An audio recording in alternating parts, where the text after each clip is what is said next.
Voilà, là c'était Innocent Baloumé. Je pense que cette chanson a fait plaisir na maître Désiré Lelo, Mboshilo, hein, Mabanga Stikate, Mboula Pe Stika. Alors, Innocent, bienvenue à cette émission. Merci beaucoup. En tout cas, Ngande na sepeli makasi parce que c'est pratiquement ma première fois na pluriel, donc ça fait plaisir. Bon dimanche na balandi na biso nyos. Bazolanda biso partout. En tout cas. Innocent B. Pourquoi? Ezaka comme oui comme on a Innocent Baloumé, donc nom de scène de na linga kina salangoma short ndé baluba na ngre donc moi mukuse et puis moi play potaka naza jeune artiste. Tu te sens comment? Normal, nazoka ngo peka lokola kombo nanga mususu, donc Innocent B c'est comme m'appeler aussi Innocent Baloumé, mais na linga mingi na makambo ya ndule Innocent B parce que il y a un des ans à résultat belé ce que vous continue à YouTube fétiche te ezaka INN OSS apostrophe B B on est à Baloumé attends na comment Innocent B na minuscule B on a lingaka etika na majuscule pour on de Baloumé Baloumé na tribu na biso pour naza hunde et l'axi mibali donc les hommes donc Baloumé on fait ça toujours les hommes ça peut force hein makasi. Et il y a toujours la force de la carrière musicale. Merci beaucoup. Alors, Innocent 2018, pour Nayouzaki, il y a réussite, tu connaîtras que des difficultés, malgré la réalisation au réalisé. Bon, la vie en général, la difficulté est mais l'année 2018 avait plus de bénédictions pour moi. Pour l'année 2018, on avait la DSOB phénomène. Donc année 2018 Nadia Sobé, bonjour. Ouais, Ezaki n'a pas bénédiction et belé parce que j'ai fait beaucoup de choses intéressantes. Nabimisi ba tube. Na même année 2018 na beti ozobeta mabe. Générique au penza to sala qui na chorégraphie penza o ezape na amendenge. Jibalobaka. Magata ngai banze monote mais umo monika ya yope na am. Na lobby chorégraphie. Chorégraphie. Déjà ce qui attangi be matangi jugement avec na biso les padres. Normal pour nga po bango nyoso ba na landaka makasi o pe ba soutenaka nga, donc je suis toujours fier na misala na bango. Donc tout ça qui générique ozobeta mabe, tout ça qui Lelo buka lelo lamba lelo dédié au docteur Jeff Njadi lelo pusana pembeni nangai ye ndimana biso na litoi ye le teta buka lelo namoni lelo na loba lelo na lango lelo gozelisa te pesana loboko tokata ngamba bolingo Jeff Njadi. Donc c'est une très belle chanson. Et puis après, malgré ma problème, malgré l'actualité politique, malgré ma communauté, mon boulot, il y a une période où il y a des difficultés, internet, politique, candidat, donc élection partout, mais c'est une chanson qui était très bien accueillie. Voilà, alors objectif, il y a mon boulot. Parce que oui, ma phrase, c'est très important. Là, je me réfère encore à chemin de fer, hein. L'homme doit se battre, Innocent est dans mon boulot, Zala fier dans Moussala Nayo, c'est très important, aux cordonniers, voilà. En tout cas, il le fallait parce que vous savez, aujourd'hui, nous les jeunes, il y a une génération qui a image Tozo Bimisa. Ezaka Koemba Love, Koemba la Bachérie, c'est bien tout ça et ça fait partie de nous, de nous. Donc, na bajo kazo ko boule pe makambana te mabe. Ça image mo ne ya ndenge mo boy. Donc Bachérie faut kaka bazala. Bazala très important. Ça n'exclut pas qu'on doit aussi parler des thèmes où ils appellent importance qu'on a vie sociale à battre belé. Na linga na mon boulot parce que chaque fois na linga na tambola muke na mbo na biso tu sens que le peuple est artiste d'un côté baluka bazo makambo na facilité, pourtant partout dans le monde ata okende mikilo kende wapi partout j'ai déjà passé et lo moko ezo maraté na facilité. Donc il faut travailler makambo na ya kosenga mie kutu osenga mtu musala oli osenga mbongo Donc c'est pour ça que alors tout cas, les gens qui ont consommé cette chanson, ils ont dit un message moro très fort, hein. Il y a éveil, moi complexe, ton travail c'est ton travail. Alors est-ce que bateau va consommer qui a un ébitionné? En tout cas message ils d'abord le message est bello nazo plus bato basalaka bakomi fier makasi balobi nzembo wana ekomi nzembo na bango ya motivation. Même ceux qui se sentaient un peu na mondenga paresse ba mona siko que il faut bacha penza accent na musala donc ba travailler makasi. Et pour moi comme j'ai toujours été bosseur donc je continue à travailler et puis t'as déjà IOP madame Virginie azo salamzane kitoko na Hollande na parler en tout cas pluriel elengi na elengi voilà mutuna muto salamsala na elengi wana et c'est pour ça que cette chanson en tout cas il fallait zaka na basuka suka. D'accord. Alors tout à l'heure on va retrouver la chanson Mon boulot hein en image mais innocent est-ce que au salaka à musique to aux apena activité mo salaka à côté? Musique c'est l'activité nanga en tout cas et puis na sala kango lokola kopete na sala kango pona linga kango vinanga mobimba famille nanga mobimba nous sommes trop musical donc na uta na famille moko lelo arranger ya makasi na mboka na biso jizo fonkoji Eric fonkoji balume ye muta osimba arrangement mikolo en tout cas aza arranger asimba ba instrument nyonso azo sala ba album na ba vie na biso 7 jours de la semaine mobimba bino mo boyebi scandalo album na salia ba projet belé a vie na biso quadra ya mikolo yo et puis ba artiste belé amena na mboka na biso ba travailler donc tous mes grands frères pour naza cadet à famille donc au na famille vraiment et puis naza ka na 21 nulo nazo beta lelo na komi na groupe a munene to beta ba live donc année au to beta ki ma ba déplacement avec le groupe to beti en tout cas na habité activité msusu na banda yo sala ngo déjà na kondi boy na linga nzoto esi la lisusu naka pour ndula Congo pe obi na stress fort. Ah bon? Na stress côté stress au royaume sabisonine ya ndula Congo ezanga kate ba guerre mo atina te ba provocation mo boy. Alors to tena moi stop mbosilo to fina play tout à l'heure côté guerre la musique congolaise. Tous nous innocents Baloumé en image à travers la chanson Mon boulot. Je salue depuis Lemba, Ange Mwadi Motopamba. Je pense aussi à Nadine Turbo, la big maman de la presse congolaise. Charlène Mbouikana, je pense aussi à toi. Mich Mima, salutations Balobi Bayate Barata. Nous bozo yate bozo raté bilengi à salon chez Bisso. Tous on a pour nako bongisa mitu nabino, ba massage, ba rébellé ça là juste cas pour la beauté. Alors innocent, tu finis par play. Autre le bélo mon quoi ils aura moins stress. Voilà, quand tu bandit, tu vois il moins pose hein côté le Cambo il y a guerre la musique congolaise. Par contre, yo peut rapper Matumbuli. Voilà. Propos nous tena peine en 2018 bah pensant que tu t'adressais à Fali Poupa. Je ne sais pas ou parce que Ferré Aza proche nayo, il y a Aza proche il y a Gez Mawete et ça déclenche la guerre. Même pas biloko nanga pona batu ba ngana ba artiste na biso mo ba venanga ba faire egola ba hérité watana be naye moko Fali Poupa que je respecte beaucoup.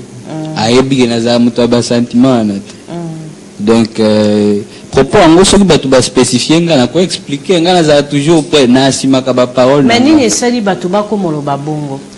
Na ebite je pense que yema opeza parmi pour émission moko awangana ki kombo ya Inosbi donc yema opé cause à la parmi pourquoi pas parce qu'au fait des fois il y a ba débat na biso ya musique ezaka il faut ka baleki nde baza na problème. Mais mutuloko langa be je dis toujours na simaka ba parole nanga si j'ai fait quelque chose na nemo boy bazong seli yango na ko expliquer OK zaki boy parce que nini obo comprendre te ngana ko sala ngo ngana za ndenge wana te ki fona lo ba te na ne wana zaki ngate lo na za jeune na longoli banini te ngana za. Comment tu as jugé que l'artiste un artiste congolais qui aussi est grand la musique congolaise a ignoré Baloumé? Bon, nako jiji yango ndeni eza ba sentiment na ye ezaki émission na ye netinga pe o na ye na zolo bela misala nanga na ba principe nanga na ba artiste on se parle sans des problèmes mais il faut que batu bayeba ke na chaque relation surtout na makambo na biso ya musique nos relations entre musiciens biso nde toyebani bien koleka o ebimaka na TV d'accord nga avant babiloko tout que non nga na problème na grand frère nanga fali on était bien ba période wana kutu nazana nga na sa makambo nanga à l'aise yepe na mona on était bien on est longa depuis qu'on a bandi au ça banzembo et cartonné na monika ba réticence ba nini truc qu'on a réticent yemo ba bandi aux réticents donc nga si il peut être jaloux des innocents parce que autour ba tout à l'heure donc maloba c'est peso ba ndi si tona loba ni pour na lobi bongo te même nga ona e bizaki oh comment ça banzembo a succès nazo constater bato ba ebi biso ba ebi ke na 2014 tozaki bien tosola normal ba message balero wana kutu ba bebe mezana no tosola ka emo ba betela nga ba anglais na etango oyekola ngonga pe na ozongisele normal comme un grand frère son leki et puis siko lelo quand na 2015 wana na bimisa chamo wana ti et puis biloko oyo en fait ce que je regrette dans tout ça c'est que batu bakanisa ke il faut qu'angande na se justifier normalement je parle de ça plusieurs fois même tout mon côté à croire nga yango siko na lingaka natika makambana pour posa na ngeza ko se justifier te posa na ngeza batu ba comprendre que j'ai des principes je suis un jeune qui se respecte et puis jeune leader donc ce qui nazaki impoli à solo batu balinga ba inanga déjà mais ba ebike na sima chaque par même si muto comprendre kango bien te po nga naza na retard makasi age na ko na batu ba doubler nga na ba age ba ko botanga bana na ba baza na ba age nanga donc ça na sens du coup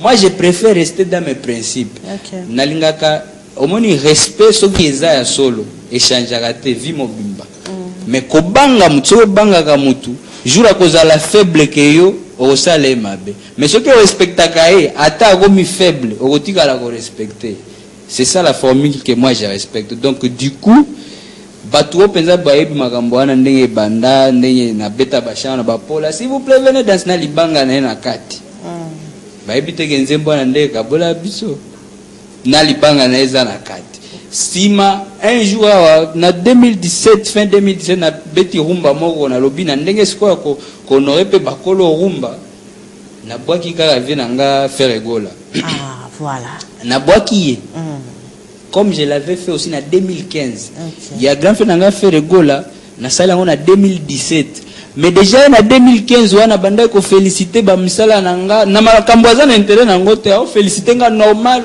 force à toi l'artiste moi et puis exacte que nga sok na problème ko to na ki makambo ba vina nga ba binga très bien na beti chana Igo de la Forêt eza collaboration après carrière nanga nga mutu na dirija kango apena yoki nzembo ndeki soki na proposer ngo vina nga Kofi Olomide et au sala donc moi je ne suis pas déjà que oh non na loba boy vieux abokisinga na moi que vieux kotonde baza kaneti boy et puis autant linga pe makambo gez mawete d'ailleurs ça tombe bien pour yesi ko ya muta génération na biso bon yende kozana non te exact que il faut polémique mais batu sima pe bayo otala na peso ba indice tout comme ça mtu na mtu ausala ba analyse na ndenge na OK nzembo ya frère na biso wana esaki déjà ba 1 million plus d'1 million de vues ayesi mananga po makambana ba 1 million de vues na makamba ba jeune nga mtu na devery yango lisume o mana ba bolunga ba swali tanga pamba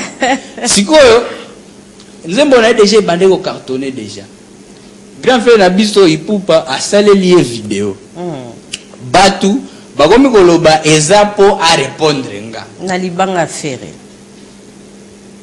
siko eloko ekamisanga baobosana ke déjà nzembo ya mawete esaki déjà plus de millions de vies soki frère na biso il fallait soutenir il fallait bandango kala pe azaki na artiste na la bene depuis kala o basala penza na okoma na 50 000 vues ezalaka te donc siko biloko wana tutango siko batu bozongisela ngango oh non il est jaloux boy oh boy nga naza artiste na carrière nanga naza artiste indépendant naza na label ya mutu te na producteur te donc nazo évoluer na batu oyo ba na bonne volonté ko pesa coup de pouce na ba jeune congolais donc mutu nyoso akoyi nanga pona wana moi je n'ai rien à expliquer nzambe mutu atianga awa public nde partenaire nanga ya liboso donc c'est un peu ça rien d'autre donc bamakambo susu soki bato balobi ke olobaki mabe boye bayelanga makambo ezala na ba Twitter makambo okoma ezala na ba vidéo bayelanga on a oui j'avais dit ça et c'était par rapport à ça et puis c'est bon.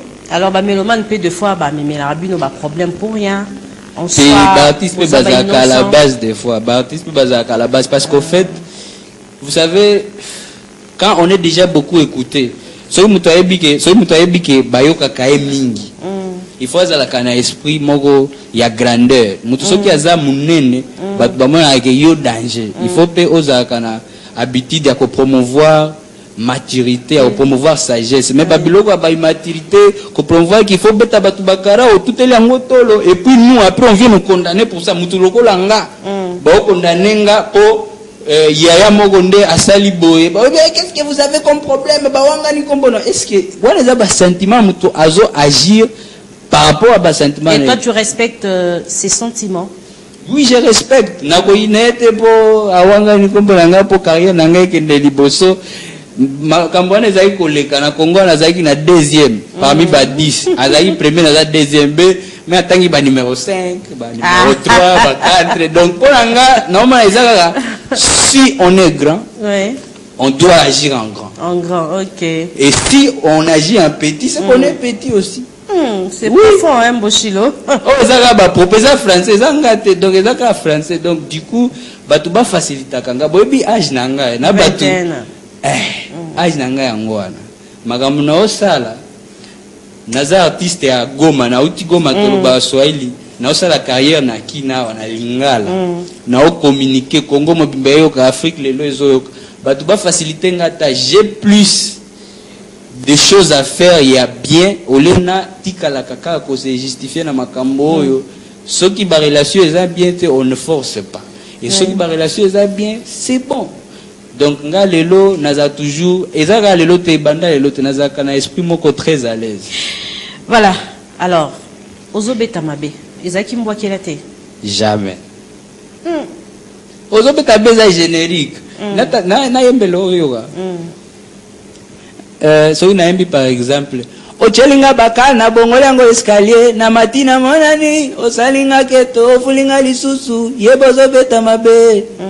Na yembeli eza vite au vivakati et puis après on a lobi ba wewa bazo sala boulot ba chofa ba res na moi ya makasi bazo luka mbongo meyo okomi na destination mibimisi yake to sa mosala moninga alefuta mbongo est-ce que na embeli mutu eza vie sociale ozo beta mabe bang ozo beta ba tuzo agressivité ya nzembo wana na succès na ngoti na Babidjan na okoma kuna po na 2018 nde na keko beta première fois show na nga na Abidjan bazo pisanga en tout cas on t'adore on t'appelle ici monsieur G Derin po nazo binaka na loketo na o expliquer na o me expliquer et pas na biso loketo za na ngo leak c'était mutu na mutu abinaka et la leak c'était donc to bina nde na loketo donc yo a provocateur mais na maïla côté est-ce que na kosi depuis loketo bina marambo mutakoya aweli pe loketo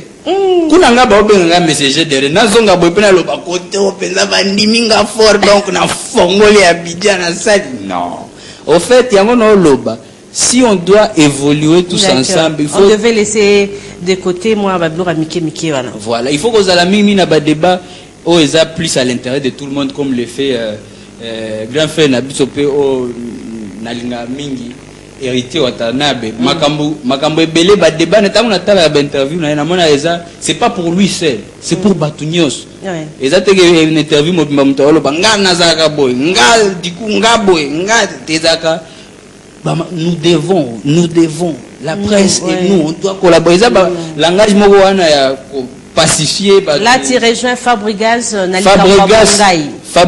aussi azaka na discours wana ya kotia batu ensemble c'est bien on a besoin de ça pour dislocation la division il y a trop la musique d'accord on va retrouver Innocent dans la chanson Ozobeta Mabe.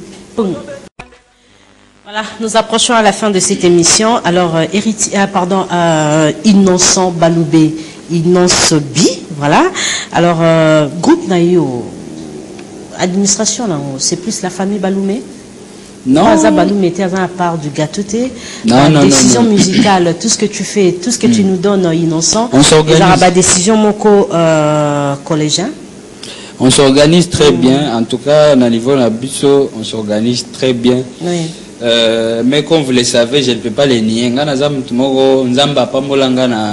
Une famille qui a beaucoup de talent. Oui. À part 10 euros, Natangia arrangé, il y a aussi mon frère HB, Achille Balou, mais a réalisé un clip donc voilà. Et puis par rapport au groupe Psycho, tous les belés, tous les musiciens belés, groupe et Tony Penza, tous les percussionnistes il y a 10 ans, Nika Tempo, tous les Penza makambo belé, Dozinique Bazana, Ebi, Jeff, Jonathan Bass, Kasereka, Mabinzo, Derrick, Bundes. Voilà, Innocent, Lizarbo. tu es une valeur ajoutée dans la musique africaine.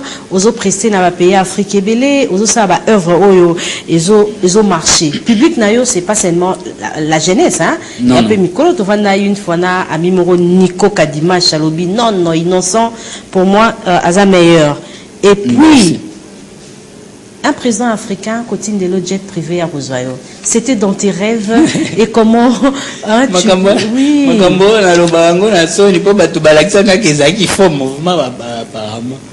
Normalement, na fin 2015. Nazwaki invitation pesana honneur nyoso invitation ya président Obiangema. Kutu na sepeli mikolo pe na tai venanga quadra mal yepe abeti tour kuna yendes ko yepe batu penza grandeur ya kozala buke kuna président invité eza honneur mais sikota ngabanda ta unazai kusala kobetela ngope tolo ta ka yepe musique linga bongo so ka nzamba azo benir yo olobeli yangote eza mabe mais kolobela ngo sikona ndenga kolinga te o sala baninga pe passe et tout ça mais en tout cas c'était une très belle expérience et là que tout est possible. Na internet mikolo, l'impossible n'existe pas. Que Dieu bénisse vos efforts. Donc tout est vraiment possible. Nga ta unazwaki invitation na nazaki na Goma, na nazaki installé awati. Nazaki na Goma, il fallait na yana na kine na leka par Braza na zwa visa et puis voilà makamsusu nde landisima. Mais en tout cas c'était une très bonne chose. Na yembisi président Kutu.